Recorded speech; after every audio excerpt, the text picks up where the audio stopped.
ప్రియమైనటువంటి వారులారా, దేవుని యొక్క వాక్యంలో నుంచి మార్క్స్ వార్త 14వ అధ్యాయం 12వ వచనం నుంచి 16వ వచనం వరకు మార్చి చదువుకుందాం. గమనించండి. పులిని రొట్టెల పండుగలో మొదటి దినమున వారు పస్కా పశువును వధించినప్పుడు ఆయన శిష్యులు, నీవు పస్కాను భుజించుటకు మేమెక్కడికి వెళ్ళి సిద్ధపరచవలనని కోరుచున్నావని ఆయన అడగగా, వెలుడి అక్కడ నీళ్ళకున్న మోయిచున్నప్పుడు మనుషుడు మీకు ఎదురుపడును. వాని వెంటబోయి వాడెక్కడ ప్రవేశించినో ఆ ఇంటి యజమానుని చూసి, నేను నా శిష్యులతో కూడా పస్కాను భుజించుటకు నా విడిది గది ఎక్కడని బోధకుడు అడుగుచున్నాడని చెప్పుడే. అక్కడ మనకు సిద్ధపరచండి చెప్పి తన శిష్యులు వెంటి పట్టణంలోనికి వచ్చి ఆయన వారితో చెప్పినట్టు కనుగొని పస్కాను సిద్ధపరిచిది. చదవబడిన లేఖన భాగమును దేవుడు దీవించి మనకు మన ఆధ్యాత్మికమైన జీవితానికి ఆశీర్వాదకరంగా ఉండునట్లు దీవించి అనుగ్రహించునుగాక. మార్క్స్ వార్త ఈ 14వ అధ్యాయంలో 12వ వచనం నుంచి 16వ వచనం వరకు మనం ఏం చూస్తున్నాము అనంటే, పులిని రొట్టెల పండుగ అను ఆ యొక్క మొదటి దినమున వారు పస్కాను పశువును వధించినప్పుడు ఆయన శిష్యులు, నువ్వు పస్కా భుజించుటకు అనగా ఈ పండుగ జరిపించుకోవడానికి, ఈ భోజనం భుజించడానికి మేమెక్కడ వెళ్ళి సిద్ధపరచాలి అని అడిగారు. అప్పుడు ప్రభువు చెప్పాడు 13వ వచనంలో, ఆయన మీరు పట్టణంలోకి వెళ్ళండి, అక్కడ నీళ్ల కుండ మోయిచున్న ఒక మనుషుడు మీకు ఎదురుపడదు, అతని వెంట వెళ్ళండి, ఆ ఇంటి యజమానుని అడగండి, ఆ ఇంటిలోనే నేను పస్కా భుజింపబోయేటువంటి ఇల్లు అని చెప్పాడు. గొప్ప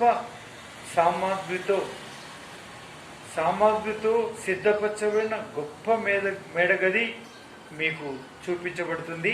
అదే మనం పస్కా భుజించాల్సినటువంటి ఆ యొక్క ఇల్లు అని చెప్పాడు.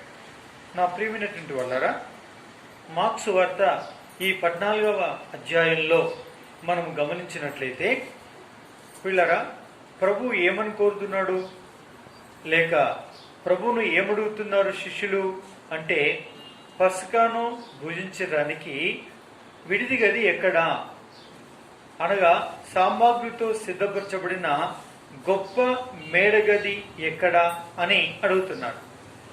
గమనించండి.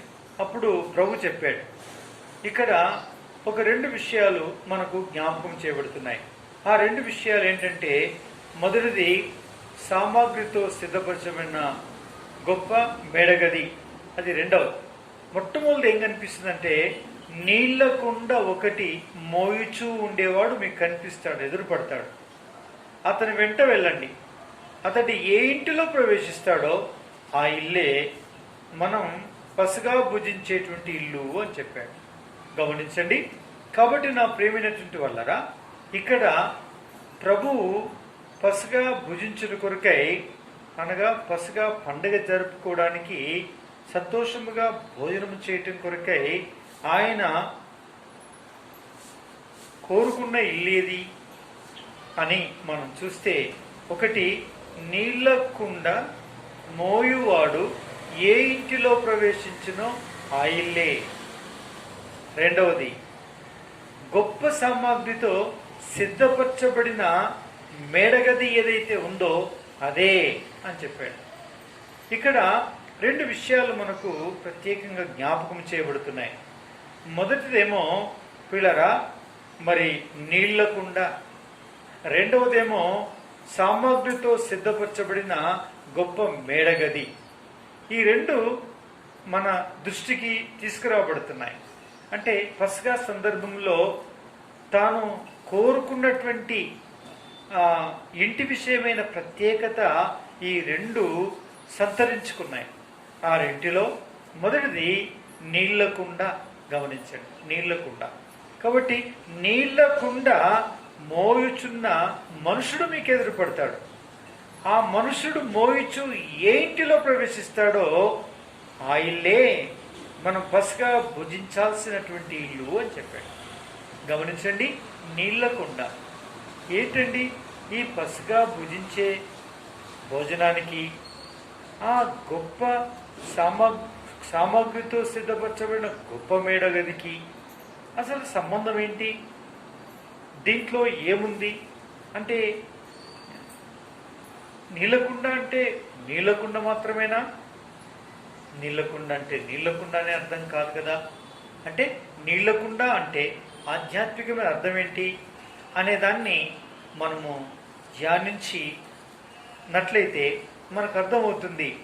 నీళ్ళకుండ ఎవరు కలిగి ఉంటారో, నీళ్ళకుండ ఎత్తుకొని ఎవరు నడుస్తూ ఉంటారో, నీళ్ళకుండ ఎత్తుకొని ఏ ఇంటిలో ప్రవేశిస్తారో ఆ ఇల్లు యేసయ్యకి, ఆయన భుజించడానికి, ఆయన సంతోషంలో పాలు పొందడానికి, ఆయన సంతోషం వ్యక్తపరచడానికి అనువైన చోటు అని మనకు అర్థమవుతుంది. కాబట్టి పిల్లరా, నీళ్ళకుండ అంటే దాని యొక్క అర్థమే. దేవుని యొక్క వాక్యంలో చాలా సందర్భాల్లో కుండలు ఉండుట మనం చూడగలం, రకరకాల కుండలు ఉండుట చూడగలం. కానీ ఇక్కడ నీళ్ళకుండ అని మనం చూస్తున్నాం. ఇదే నీళ్ళకుండ ఎక్కడ కనిపిస్తుంది మనకంటే రూతు గ్రంథం 2వ అధ్యాయం, రూతు గ్రంథం 2వ అధ్యాయంలో ఇక్కడ ఒక చూడండి, 2వ అధ్యాయం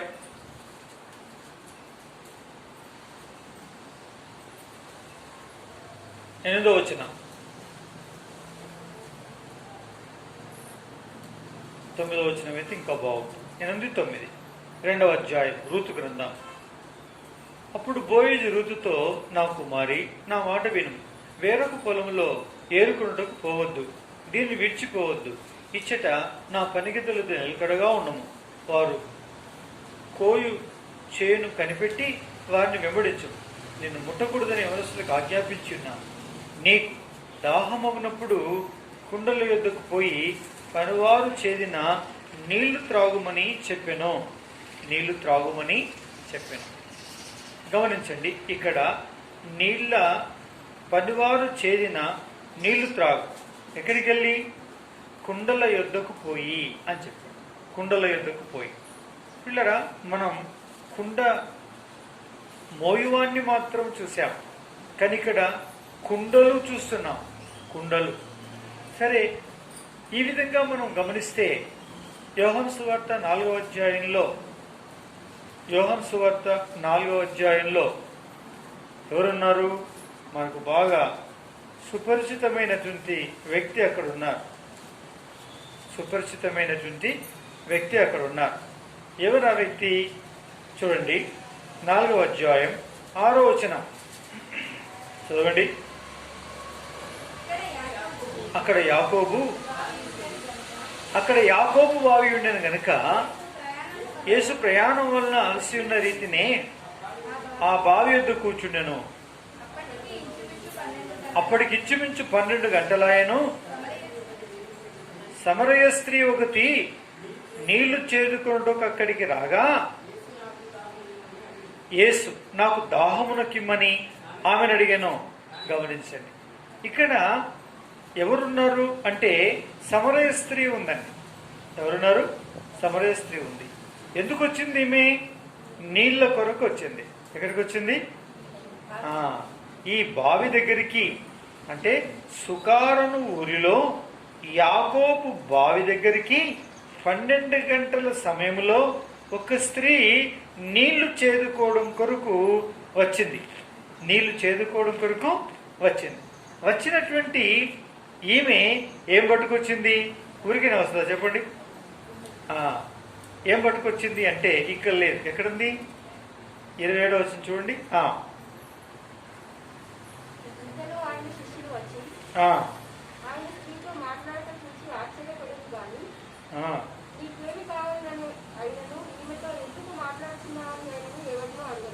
అడగలేదు.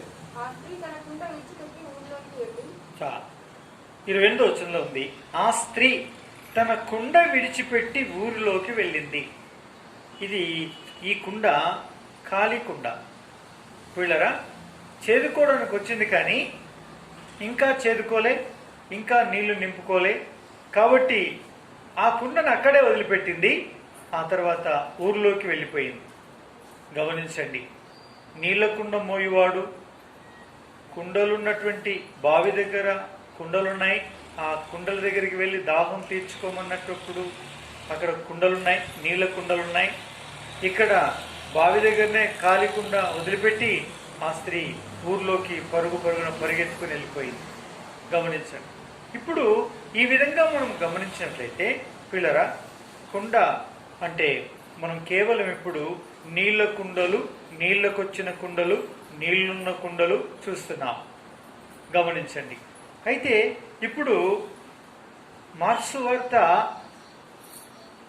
14వ అధ్యాయంలో క్రీస్తు యేసు ప్రభువారు పసగా భుజించడానికి కోరుకున్నటువంటి ఆ ఇంటి యొక్క ప్రత్యేకతలో ప్రత్యేకమైనటువంటి సంతరించుకున్న సంగతి ఏంటంటే నీళ్లకుండ మోయువాడు ప్రవేశించిన ఇల్లు. వీళ్ళరా, కాబట్టి యేసయ్య ఎక్కడ ఆయన ఏ ఇల్లును కోరుకుంటాడు, ఏ చోటికి వస్తాడు, ఎక్కడ ఆయన బస చేస్తాడు, లేక ఎక్కడ భుజిస్తాడు, ఎక్కడ తన ఆనంద సంతోషములను పంచుకుంటాడు అంటే నీళ్లకుండ ఎక్కడుంటుందో అక్కడ ఆయన సంతోషమును పంచుకునేవాడుగా ఉన్నాడు. కాబట్టి ఈ నీళ్లకుండ పిల్లరా, ఈ నీళ్లకుండ దేని చూపిస్తుంది? సరే, కుండ వేరు, నీళ్లు వేరు. అంటే కుండ కుమ్మరివాడు చేస్తాడు, నీళ్లు బావిలో ఉంటాయి, లేక చెరువులో ఉంటాయి, నీటి బుగ్గ దగ్గర ఉంటాయి. ఆ నీళ్లను కుండతో నింపుకుంటారు. సరే, కుండ వేరు, నీళ్లు వేరు అన్నప్పుడు ఈ కుండ ఎవరిని చూపిస్తుంది? కుండ అంటే కుండేనా? మరి కుండ అంటే కుండ కాదు. కుండ అంటే కుండ కాకపోతే ఆ కుండ ఏంటిదన్నట్లు దేవుని యొక్క వాక్యం ఏమని చెప్తుంది? ఎందుకు గాను ఇర్మియా గ్రంథం 18వ అధ్యాయంలో ఏమని చెప్తుంది అంటే 5వ వచనం 6వ వచనం. 6వ వచనం చదవండి. ఇర్మియా గ్రంథం 18వ అధ్యాయం 6వ వచనం. ఇశ్రాయేలు వారలారా, ఈ కుమ్మరి మంటికి చేసినట్లు నేను మీకు చేయలేనా? ఇదే యెహోవా వాక్కు. జిగటమన్ను కుమ్మరి చేతిలో ఉన్నట్టుగా ఇశ్రాయేలు వారలారా, మీరు నా చేతిలో ఉన్నారు. గమనించండి, కుమ్మరిని నేను, మట్టి, ఆ మట్టినితో చేసే కుండలు మీరు అని అర్థమిస్తుంది ఇక్కడ. అంటే అర్థం ఏంటంటే కుమ్మరిని నేను, మట్టి మీరు నా చేతిలో ఉన్నారు. కాబట్టి మట్టికి కుమ్మరి తనకిష్టం వచ్చినట్టు చేసినట్టే నేను కూడా నా స్వరక్తమిచ్చి సంపాదించినటువంటి నా ప్రజలుగా పేరు పెట్టబడినటువంటి వారికి చేయుట నా ఇష్టం. నేను ఏదైనా చేస్తా. అంటే కూజ చేస్తా, కుండ చేస్తా, దుత్తా చేస్తా, ఏదంటే అది నేను చేస్తా. చేయటానికి నాకు అధికారం లేదా? నేను చేస్తాను అని అంటాడు. అంటే అర్థం ఏంటి? గమనించండి. ఇప్పుడు కుండ అంటే ఎవరో చెప్పండి మీరు. కుండ అంటే ఎవరో కాదు. ఎవరండి? మనమే. కుమ్మరి ఆయన, కుండ మనం. కుండ కుమ్మరి ఆయన, కుండలో మనం కదండి. అయితే ఎవరిని ఇష్టపడతాడు? ఏ ఇంట్లో ఇష్టపడతాడు ఆయన ఉండడానికి? అంటే ఖాళీ కుండలు ఉండే చోట కాదు. అయితే ఆ కుండ నిండా ఏముండాలి? నీళ్లు ఉండాలి. గమనించారా? అంటే మనం కుండలమైతే మనం ఖాళీ కుండలుగా ఉన్నంతకాలం ఆయన ఉండడు మనలో. గమనించండి, ఎవరిలో ఉంటాడో ఎవరితో ఉంటాడు అంటే నీళ్లున్న కుండలతోటే ఉంటాడు. నీళ్లున్న కుండల్లో ఉంటాడు, నీళ్లున్న కుండతో ఉంటాడు, నీళ్లున్న కుండలు కలిగిన ఇంటిలో ఉంటాడు. కాబట్టి నా ప్రియమైన వాళ్ళరా, మీరు కుండలేనా? ఒప్పుకున్నా కుండలే, ఒప్పుకోకపోయినా కుండలే. కానీ ఖాళీ కుండలా, నిండు కుండలా? గమనించండి.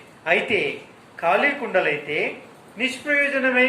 కాబట్టి ఆ ఖాళీ కుండలైనటువంటి మనం ఏం చేయబడాలి అంటే పిల్లల నీళ్లతో నింపబడవలసిన వారమైనా. కాబట్టి మనం నింపబడి ఉన్నామా? ఖాళీగానే ఉన్నామా? ఖాళీగా ఉన్నట్లయితే నిష్ప్రయోజనం. అందుకే పిల్లరా, ఆ నీళ్ళతో మనం ఏం చేయబడాలి? నింపబడాలి. నీళ్ళతో నింపబడాలి. గమనించారా? నీళ్ళతో నింపబడాలి. ఆ నీళ్ళెవరు? ఆ నీళ్ళేంటి? ప్రియమైన వాళ్ళరా, నీళ్లు ఎవరై ఉన్నారు, ఏమై ఉన్నది అని మనం దైవవాక్యంలో చూస్తే, నేను జీవజలమును, నేనెవరిని? జీవ జలమును, నేనిచ్చు నా నీళ్లు త్రాగువాడు ఎన్నడు దప్పి కొనడు అని రాయడం. కాబట్టి ఆయన ఇచ్చే నీళ్లు, ఆయన ఇచ్చే నీళ్లు అంటే గమనించండి, ఆయననే నీళ్లు, ఆయన ఇచ్చే అంటే ఆయన చెప్పే మాటలే నీళ్లు, ఆయన వాక్యము నీళ్లు. యేసు ప్రభు వారు నీళ్ళే, యేసు ప్రభు తను ఇచ్చేటువంటి మాటలు కూడా నీళ్ళే, అంటే దేవుని యొక్క వాక్యము కూడా నీళ్ళే. కాబట్టి పిల్లరా, మీరు యేసు ప్రభువును కలిగి ఉన్నారా? చాలా సంతోషం. అయితే మీలో నీళ్లున్నాయని అర్థం. అంత మాత్రమే కాదు, ఆయన పేరుకు నమ్ముకుని ఆయన చెప్పే మాటలలో నువ్వు నిలవకపోతే, ఆయన చెప్పిన మాటలు నీలో నిలవకపోతే, నీలో నీళ్లు లేని వట్టికుండవే అని అర్థం. అంటే పేరుకు మాత్రం యేసుక్రీస్తు ప్రభు వారిని ఆంతర్యంలో చేర్చుకున్నావు, కానీ యేసుక్రీస్తు ప్రభు వారు ఇచ్చేటువంటి మాటలు వినట్లేదు, యేసుక్రీస్తు ప్రభు వారు రాసి పెట్టినటువంటి గ్రంథం చదవట్లేదు. చదివిన ఈ గ్రంథంలోని మాటల్ని ఈ చెవితో విని ఈ చెవితో వదిలిపెడుతున్న వ్యక్తివైతే నువ్వెప్పుడు ఖాళీ కుండవే, లేక చిల్లిపోయినటువంటి కుండవు, అనగా పగిలిపోయినటువంటి కుండవు, రంధ్రం పడినటువంటి కుండవు, లేక పగులు పెట్టినటువంటి కుండవు. కాబట్టి నీలో ఎప్పుడు కూడా నీళ్లు నిలవవు. ప్రభుని నమ్మవచ్చు, ప్రభును పేరుకు మాత్రం కలిగి ఉండవచ్చు, కానీ మాత్రం ప్రభుకి ఇవ్వాల్సిన సమయాన్ని ఇవ్వకుండా, దేవుని వాక్యాన్ని చదవలసిన విధానంలో చదవకుండా, దేవుని యొక్క వాక్యమును ధ్యానించాల్సిన విధానంలో ధ్యానించకుండా, నీ బ్రతుకు జీవితం అంతట్లో కూడా నువ్వు స్వీకరించవలసిన విధానంలో స్వీకరించకుండా ఉన్నట్లయితే నీలో ఎప్పుడు కూడా నీళ్లు నిలిచి ఉండవు. గమనించండి. అందుకే మొట్టమొదలు యేసుక్రీస్తు ప్రభువారిని నీ హృదయాంతరంలో కలిగి ఉండాలి. రెండవది, ఆయన ఇచ్చే మాటలు నీలో నిలవాలి. ఆయన ఇచ్చే మాటలు నీలో నిలవాలి. ఎప్పుడైతే ఆయన ఇచ్చే మాటలు నీలో నిలుస్తాయో ఇంకా ఏ విధమైన చింత చీకు లేదు. ఇక అర్థమైందా?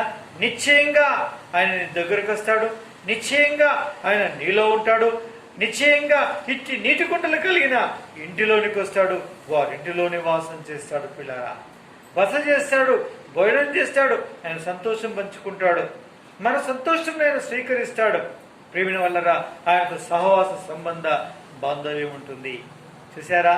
కాబట్టి నా ప్రేమైనటువంటి వల్లరా, మనం ఈ ప్రకారంగా మనం చూసినప్పుడు, దేవుని యొక్క వాక్యాన్ని మనం ధ్యానించినప్పుడు పిల్లరా, ఈ నీళ్లు యేసుక్రీస్తు ప్రభువారు, ఈ నీళ్ళే దేవుని యొక్క వాక్యం. కాబట్టి ఉందా? మనం క్షమాపణ కోరుకుందాం. ఎవరైనా క్రీస్తు యేసు ప్రభువారిని మీ ఆంతర్యంలో చేర్చుకుని వారెవరైనా ఇక్కడ ఉంటే, ప్రభువా నన్ను మన్నించండి, నన్ను క్షమించండి, మీ రక్తంతో నన్ను కడగండి, నన్ను మీరు పవిత్రపరచండి, దేవా నన్ను జ్ఞాపకం చేసుకొని మీ హృదయాలను ప్రభుకు సమర్పించుకోండి. మీరు ప్రభువుని అంగీకరించారా? అట్లయితే యేసుక్రీస్తు ప్రభువారు నీళ్లు మీలోనికి వచ్చినట్టే లెక్క. సరే, పేరుకు మాత్రం వచ్చి ఉన్నట్లయితే, వాక్యం నిజంగా మీలో నివాసం చేయకపోతే నీళ్లు లేనట్టే. అందుకే అందు విషయమై ప్రభువా నీ వాక్యమును క్రమంగా చదవటం లేదు, చదివించుకొని వినటం లేదు, ఆ చదివినటువంటి లేఖనాలని గ్రహించటం లేదు, నీ వాక్యం వినటం లేదు, నీ సన్నిధికి రావటం లేదు, వాక్యంలోని అర్థాలను గ్రహించట్లేదు, ఆ వాక్యము హృదయపూర్వకంగా నేను స్వీకరించట్లేదు, స్వీకరించిన ఆ యొక్క వాక్య ప్రకారంగా ప్రతినిత్యం అనుకరించట్లేదు ప్రభువా, నేను ఆ ప్రకారంగా అడుగులు వేయటం లేదు, ఇవన్నీ నాలో లోపాలు ఉన్నాయి, నీ వాక్యం అనుసరించి నేను నడుచుకోవటం లేదు ప్రభువా, నీ వాక్యం నేను శిరసావహించట్లేదు ప్రభువా, నన్ను మన్నించు, నన్ను క్షమించు, మీ రక్తంతో కడగండి, పవిత్రపరచండి మనం ప్రార్థన చేసినట్లయితే ప్రభు తన ప్రశస్త రక్తధారులతో కడిగి పవిత్రీకరించి, పిల్లరా ఆయన వాక్యమును అంగీకరించడానికి నువ్వు ఇష్టపడి నువ్వు ప్రతిష్ఠించుకున్నట్లయితే ఆయన వాక్యం చేత నిన్నేం చేస్తాడు? నింపుతాడు. అందుకే ఆయన వాక్యం చదివేటప్పుడు ఇలా ప్రార్థన చేసుకోవాలి. దేవా నీ వాక్యం నేను చదువుతున్నాను, దీన్ని నాకు అర్థం చేయించండి, ఇది నాకు రుచిపచి లేనివిగా ఉండకుండా రుచిపచి కలిగినటువంటి మధురమైన జలాలుగా నాకు ఉండడానికి నాకు సాయం చేయి అని ప్రార్థన చేసుకోవాలి.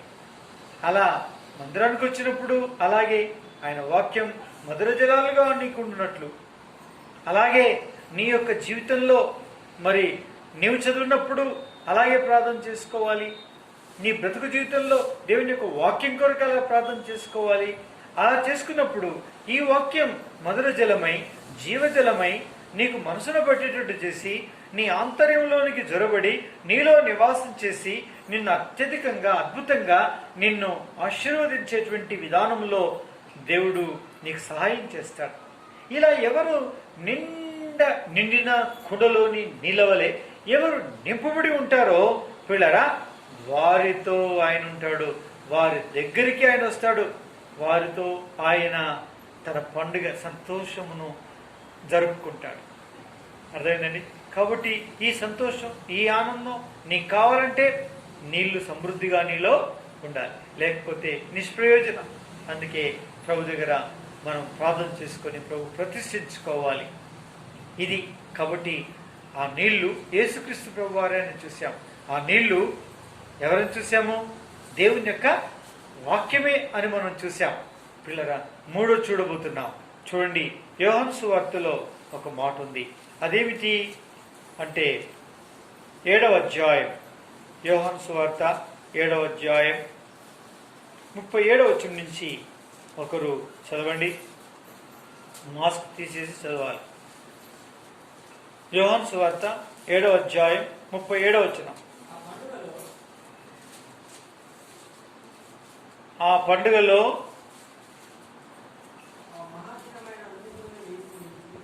మహాదినమైన అంత్యదినమున యేసు నిలిచి, ఎవడైనను తప్పిగినలా నా యొద్దకు వచ్చి దప్పి తీర్చుకునవలెను.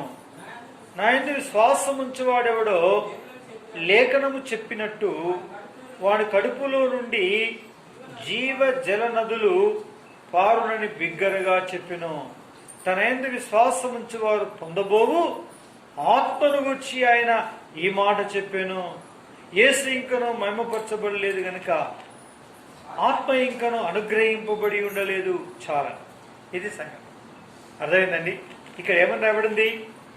దప్పికొంటే ఎవరైనా దగ్గర రండి, నేను నీళ్ళు ఇస్తా, మీరు త్రాగండి అని చెప్తూ ఏమన్నారంటే, పిల్లరా, ఈ నిచ్చే నీళ్ళ గురించి ఇంకొక అర్థం చెప్తుంది దేవుని యొక్క వాక్యం. ఏమని అర్థం చెప్తుంది అంటే, ఆయన విశ్వాసం ఉంచి వారెవరో పొందబోవు ఆత్మను గూర్చి ఈ మాటలు చెప్పాడని రాబడింది.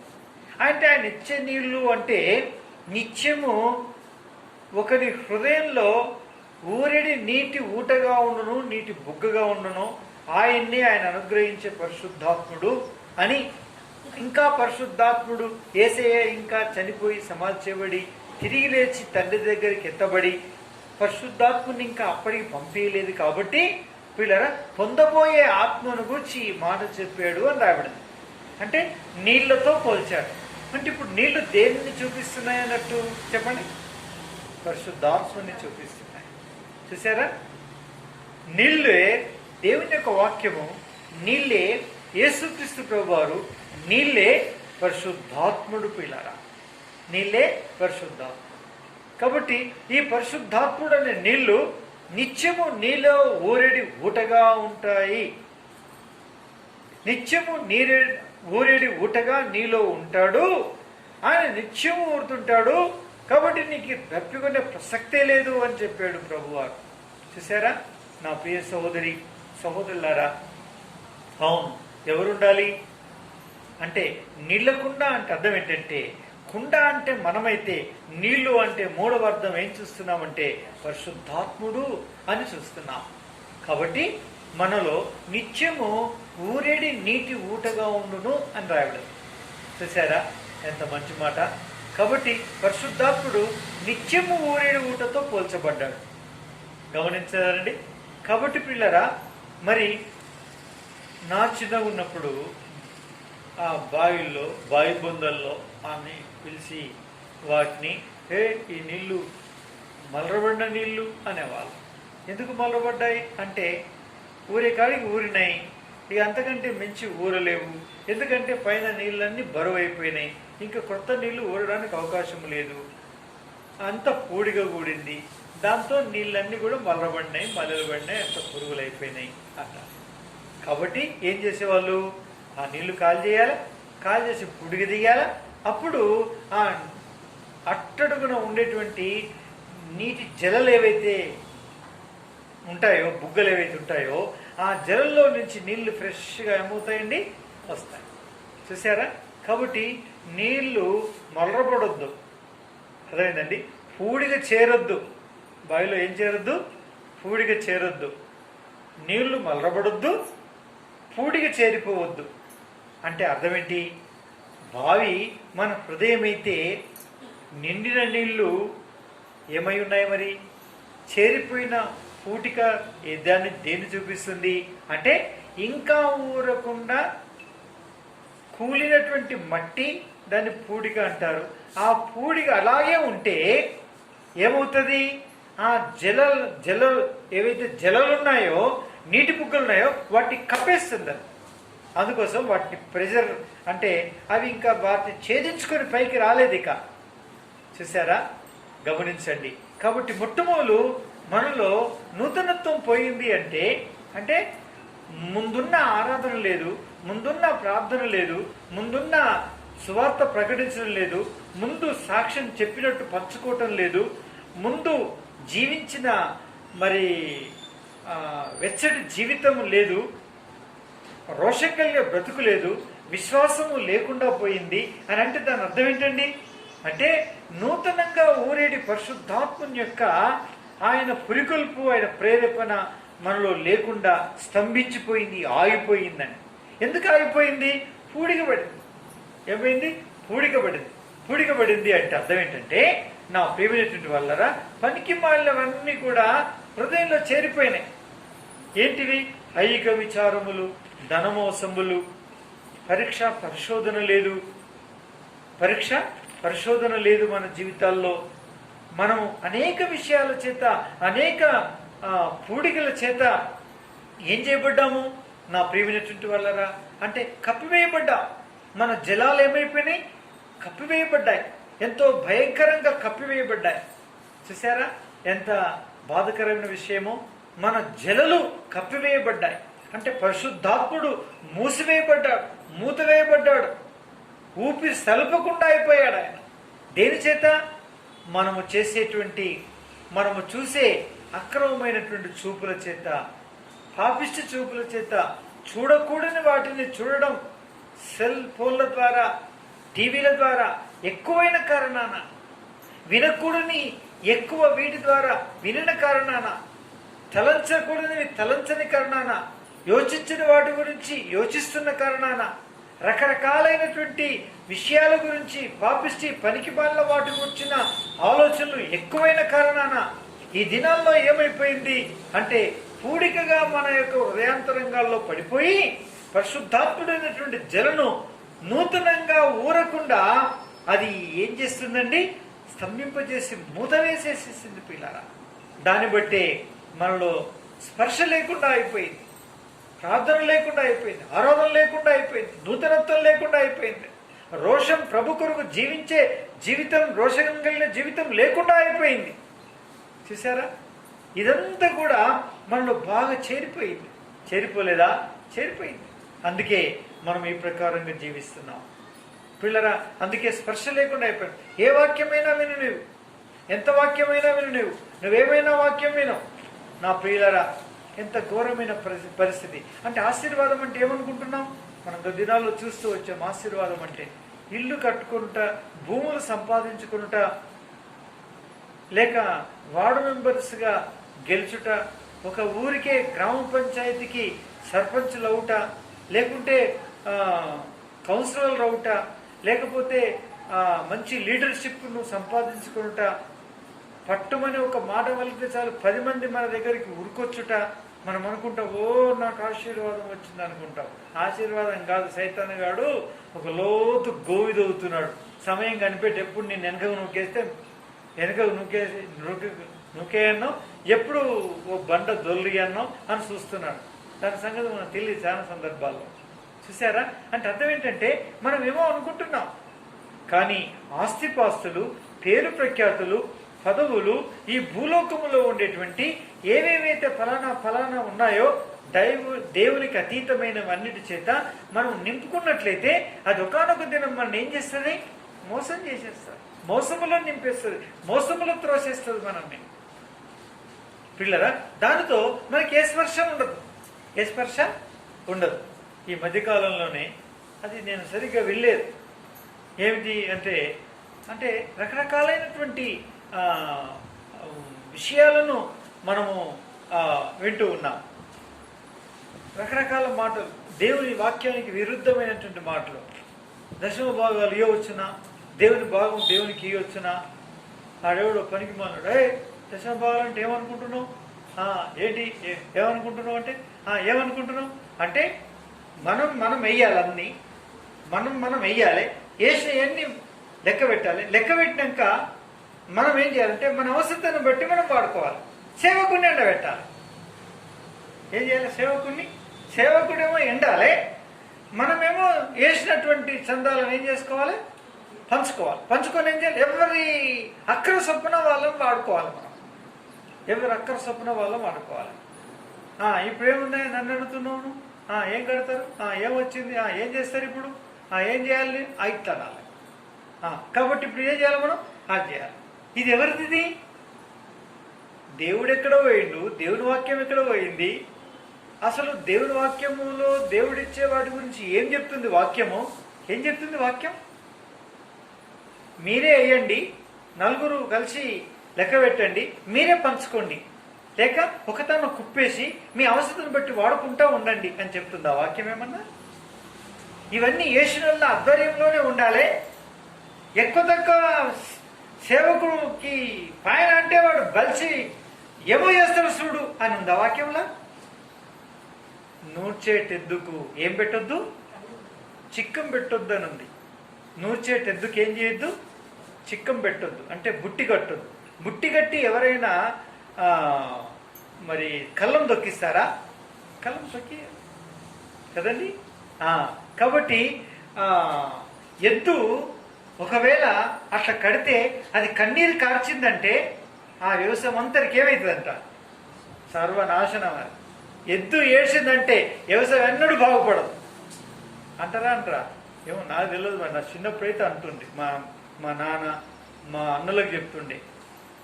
ఏమని? అరే ఏమరా నీళ్ళు పెట్టి వచ్చినావురా, అది గడ్డి వేసి వచ్చినావా, 4 సార్లు చూడాలి రా దాన్ని. అట్లయితేనే మనం మళ్ళీ పోయి నాగలు కడితే ఏం కాదు. లేకపోతే దాని కడుపు చూడకుండా నాగలు కడితే అది ఏడ్చిందనుకో, నీవు దాని ఏడుపు నీకు తగులుతుంది, నీకే కాదు నీ తరతరాల వరకు తగులుతుంది పో అని చెప్పేవాడు. చాలా మంచి మాటలు చెప్పేవాడు మా నాన్నగారు, చాలా మాటలు చెప్పేవాడు. చివరి కూడా మాట చెప్పాడు రక్షణ పొందిన తర్వాత. నాకు ఇప్పుడు అర్థమైందిరా, నిన్ను మా కడుపులో వేసింది మా కొరకు కాదు కొడుక, నిన్ను దేవుని కొరకు ఇయ్యాలని వేసిండు. నువ్వు దేవుని సేవ కొరకే పుట్టిన కొడుక, నువ్వు దేవుని కొడుకువే. పేరుకు మాత్రం మా కడుపులో వేసిండు కానీ నువ్వు దేవుని కొడుకువే కొడుక, నువ్వు దేవుని సేవనే చేయాలని చెప్పాడు. ఏమీ రాదాయన. ఇలాంటి బైబిల్ వర్తమానాలు వినలేదు, ఇలాంటి బైబిల్ పట్టణాలు వినలేదు, ఏమీ వినలేదు. కానీ అద్భుతమైన మాటలు చెప్పేవాడు. అప్పుడప్పుడు నా నోటి చూస్తే ఇవి ఎక్కడైనా డాడీ అని అడుగుతారు మా పిల్లలు. మా నాన్న చెప్పేవాడు బిడ్డ అంటే, మీ నాన్నకి ఇట్లాంటివి ఏం తెలుసు అంటే ఏమనుకుంటున్నావు? ఏం గడ్డి వేసింది అనుకుంటున్నావా, లేకుంటే మట్టి తిన్నారు అనుకుంటున్నావా? ఏం తిన్నారు వాళ్ళు? భక్తి కలిగే బతికిండ్రు వాళ్ళు, నీతి కలిగి బతికినారు వాళ్ళు. నీతి కలిగిన భక్తి కలిగినటువంటి వారి దగ్గర దేవుని యొక్క మాటలు ఉంటాయి. గమనించండి. కాబట్టి నా ప్రియమైన సహోదరి సహోదరులారా గమనించండి. ఆ విధంగా దేవుని యొక్క వాక్యం చెప్పలే. దేవుని యొక్క వాక్యం ఏం చెప్పింది? దేవుని వాక్యం చెప్పింది ఏంటంటే, మీరు వేయండి, వేసిన వాటిని యాజకుడు ఏం చేస్తాడు? ఆ వీటిని ఆధీనం చేస్తాడు. ఆ యాజకుడి యొక్క చేతికి వెళ్తాయి. ఆ యాజకుడు ఏం చేస్తాడు? వాటిని ఖర్చు పెడతాడు, తన కొరకు తింటాడు, మిగిలింది ఏం చేస్తాడు? ఖర్చు పెడతాడు. దేనికి ఖర్చు పెడతాడు? ఇప్పుడు కొత్త సిద్ధాంతాలు తీసుకొచ్చాడు సంఘాల్లో. అది ఎస్పెషల్లీ హెబ్రోను సహవాసంలో తీసుకొచ్చారు. హెబ్రోను సహవాసంలో తీసుకొచ్చారు. నన్ను కోనరావుపేట మండలం అసోసియేషన్ వాళ్ళు పిలిచినప్పుడు నన్ను చెప్పమన్నారు. సార్ మీ సహవాసం నాశనం కావడానికి చెప్పండి సార్ కొంచెం కారణాలు అని చెప్పారు. అంటే నేను ఇప్పుడు ఏదో అయ్యానని అంటే బాధపడ్డారు. ఇంత అయింది, ఇట్లా అయింది, ఇట్లా అయింది, ఏమైంది చెప్పండి సార్ అని చెప్పారు. అందులో నేను ఒకటే చెప్పాను, అయ్యా అన్నీ చేయాలి. మా సావాసంలా మా మా ఇల్లు వదిలిపెట్టుకోవాలి, మా భూములు వదిలిపెట్టుకోవాలి, మా తల్లిదండ్రులు వదిలిపెట్టుకోవాలి, మా కలిగినటువంటి సమస్తమును వదిలిపెట్టాలి. మేము సేవకు వచ్చేటప్పుడు మా సర్టిఫికెట్లు కూడా కాల్ చేసి రమ్మని చెప్తారు మా వాళ్ళు. ఆరంభంలో కాల్ చేసి రావాలి, ఎందుకంటే వెనుక మళ్ళీ చూస్తే మళ్ళీ కష్టమవుతుందని ఉద్దేశాలు మంచిలేండి. అన్నీ వేసి రావాలి, వెనుక మళ్ళీ చూడకుండా. వెనుక మళ్ళీ చూడకుండా అన్నీ వేసి వచ్చినాక మేము సువార్త ప్రకటించి కన్నీరు కార్చి ఉపవాసం ఉండి దేవుని ఆత్మల్ని సంపాదించి దేవుని సంఘాన్ని కట్టిన తర్వాత ఆ సంఘములో లేచినటువంటి పెద్దలు ఏం చేస్తారంటే కొంచెం అటు దిక్కు చూడు అని మలుపుతారు. మలిపి వెనకకెళ్ళి తంతా ఉంటారు. ఇది మా సావాసం అయ్యా, కాబట్టి మా సావాసం కొరకు ప్రార్థన చేయండి అని చెప్పాను.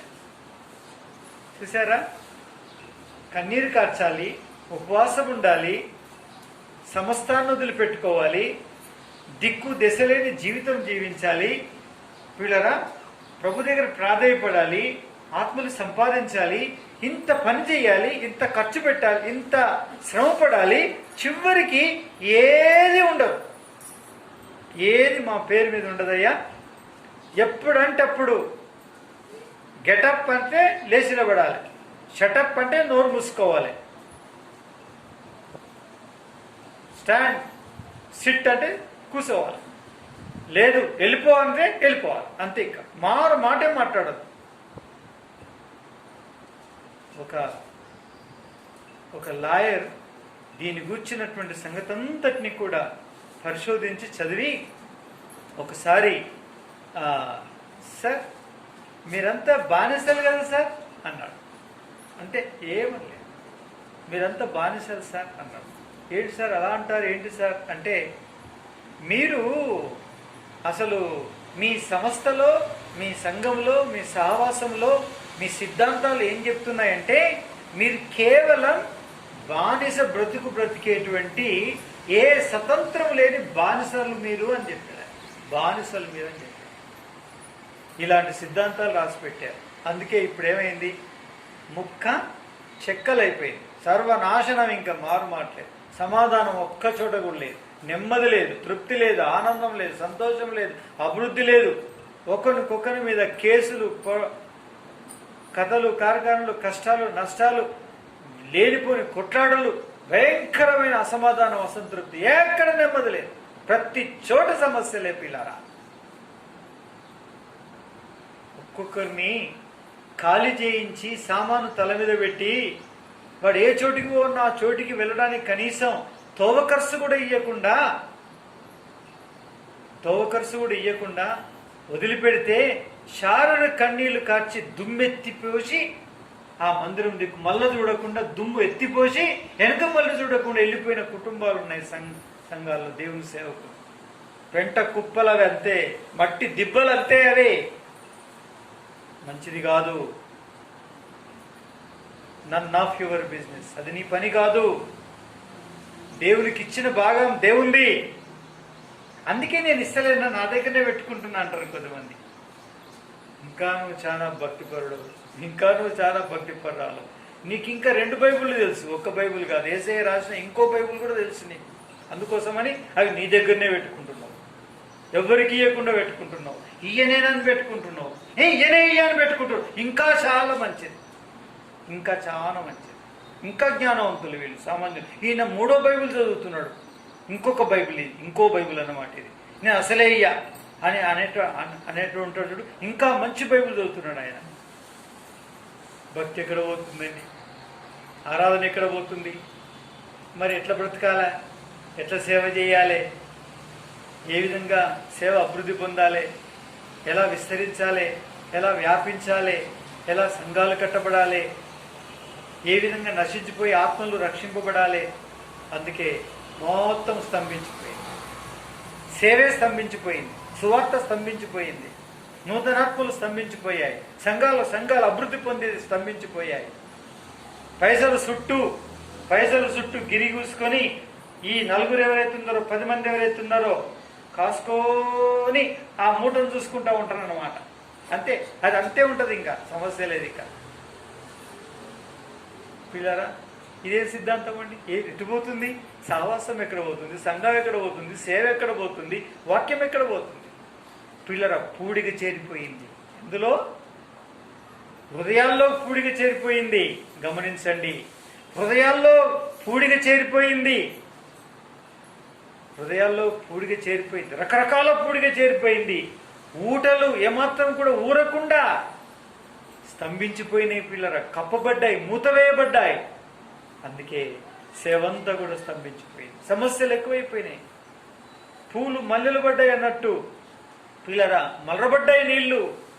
భయంకరమైన కంపు, రడగబ్బు, వాసన వచ్చేస్తుంది. ఎందుకండి? ఏమైంది? ఇది కారణం. నీళ్ల కుండ. ఇంకుండండి, నిండిన నీళ్ల కుండలాగా ఉండిన ఇల్లు, ఉండిన వ్యక్తి, ఉండిన సంఘాన్ని ఆయన కోరుకుంటాడు. అక్కడ ఆయన పండుగ చేసుకుంటాడు. అక్కడ ఆయన ఏం చేసుకుంటాడు?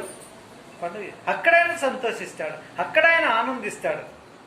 మరి నీళ్ళ కుండ ఉందా? నీళ్ళ కుండలాగానే నువ్వు నిండి ఉన్నావా? నీళ్ళ కుండలాగానే నువ్వు నిండి ఉన్నావా? సంతోషం. అయితే ఆనందం. ఆయన సంతోషిస్తాడు. నీ విషయమే, నీ వ్యవసాయం విషయమే, నీ పని విషయమే, నీ ఉద్యోగ విషయమే, నీ కలిగిన దానంతరి విషయమై, నీ కుమారుడు, నీ కుమార్తె, నీ కలిగిన యావత్తు గురించి, నీ రాబడి గురించి, నీ పోబడి గురించి, నీ పరపతి గురించి, నీ పేరు గురించి, నీ ఖ్యాతి గురించి, నీ కీర్తిని గురించి ఆయన సంతోషిస్తాడు. అట్లా లేకుండా పూడికంతా పెట్టుకొని నీ వాక్యమంతటి పక్కకు నెట్టి నీకు ఇష్టం వచ్చినట్టుగా మలుచుకొని నీ ఇష్టానుసారంలో బ్రతికితే మరలబడతాయి. ఇష్టపడు ప్రభు, అక్కడికి రాడు, అక్కడ ఉండడు ఆయన. అందుకే పరీక్షించుకోవాలి, ప్రతిష్ఠించుకోవాలి. ప్రభు నిజమే, ఎన్నో రకాలైన పూడిగా చేరిపోయింది. అందుకే పరిశుద్ధాత్ముడు ఏమైపోయాడు? నీళ్లు అనే మూడవ అర్థం ఎవరిని చూపిస్తుంది? పరిశుద్ధాత్ముని చూపిస్తుంది. ఆ పరిశుద్ధాత్ముడు స్తంభించిపోయాడు. నీలో స్తంభించిపోయాడు, నాలో స్తంభించిపోయాడు, మన ఇంటిలో స్తంభించిపోయాడు, మన ఇంటి సభ్యుల్లో స్తంభించిపోయాడు, సంఘంలో మన సహవాసంలో స్తంభించిపోయాడు. మూతబడింది జలల మీద. జలలూరట్లేదు పిల్లరా. ఇది జరుగుతున్నటువంటి తప్పు. దాన్ని మనం సరిచేసుకోవాలి, సరిపెట్టుకోవాలి. నీళ్లు ఖాళీ చేయబడాలి, పూడిక తీయబడాలి, జలలు మళ్ళా నూతనంగా ఉబికి పైకి రావాలి, ఊటలు ఊరాలి. అప్పుడే నూతన జలాన్ని చూస్తాం. నా ప్రియ సోదరి సోదరుడా, ఇలాగున మూతవేయబడ్డావా? లేక నిత్యము ఊరేడి నీటి ఊటలాగా, నిండు కుండలాగా, నీళ్ల కుండలాగా నీవు ఉన్నావా? ఉన్నట్లయితే సంతోషం, బలిలో పాల్పొందు. దేవుని దీవించి ఆశీర్వదిస్తాను. అలా లేదా అయినట్లయితే నా ప్రియ సోదరి క్షమాపణ, రక్తంతో కడగబడడానికి ఇష్టపడు. ఆ తర్వాత దేవుని దీవించి ఆశీర్వదిస్తాడు. అన్ని అంగీకరిస్తాడు. నీ ఆరాధన అంగీకరిస్తాడు, ప్రార్థన అంగీకరిస్తాడు, నీ యొక్క బలలో పాల్పొందాన్ని అంగీకరిస్తాడు, నీ పరిచరణ అంగీకరిస్తాడు. నువ్వు చేయి ప్రతి దాన్ని కూడా ఏం చేస్తాడు? దేవుడు అంగీకరిస్తాడు. లేకపోతే అది కేవలం మనకేమవుతుందండి? అది కేవలం ఏమవుతుంది? మనకి మరలబడి మల్లెలైనవి అంటే దాని అర్థం ఏంటండి? శాపము అంటారు. అందుకే అది మనది కూడదు, కాదు. ప్రభా స్తోత్రం, నీకు అప్పగిస్తున్నాయి, సాయి తండ్రి, కనికరించు, నన్ను మన్నించు. పూడికి చేరిపోయింది, నాలో తీసేసేయి ప్రభా, కాల్ చేయి స్వామి, నూతన జలాలు పుట్టేటట్టుగా చేయి తండ్రి, కరుణించిన ఆయన కృపలో జ్ఞాపకం చేసుకో, నన్ను అప్పగించుకో. దేవుడు నేను దీవించి ఆశీర్వదిస్తాను. ఇట్టి వాక్యమును దేవుడు దీవించి ఆశీర్వదించును గాక. ప్రార్థన చేసుకుందాం. మోకరించండి. అటు చూడొద్దు, ప్రార్థనలో ఉంటాం.